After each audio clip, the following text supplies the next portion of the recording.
ఇది నల్లేరు పచ్చడండోయ్.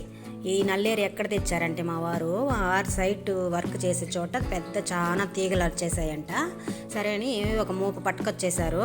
సరే దాన్ని మనం ఇంట్లో పిల్లలతోనే సరిపోతుంటుంది. పిల్లల్ని లంచ్ క్యారియర్లు ఇవి చేయడము ఇలా నుంచి ఇవే సరిపోతూ ఉంటాయి మనకు పని. సరే నేను ఎట్లా వలిచేదిరా నాయన నేనంటే ఇంకా మా మామయ్య దగ్గర వస్తూ కింద మా మామయ్య ఉంటే వలచండి అని చెప్పి ఆడ పెట్టేసి వచ్చారంట.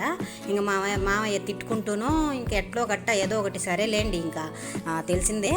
ఇంకా నీట్గా చేసి ఇచ్చేసారనమాట. నల్లేరు పచ్చడికి రెడీ చేసి ఇచ్చేసారనమాట. నీట్గా చెక్కులంతా తీసేసి నారుగా తీసేసి నీట్గా చేసి ఇచ్చారు పచ్చడి చేసేదానికి.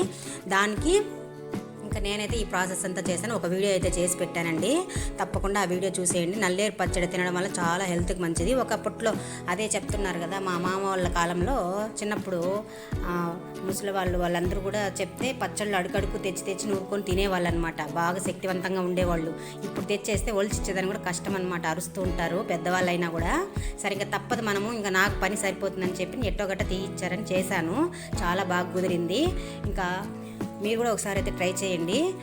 ఒకప్పట్లో గుద్దితే గోడ కూలిపోయేదనమాట, అలా ఉండేదంట స్ట్రాంగ్గా బాడీ వాళ్ళకి.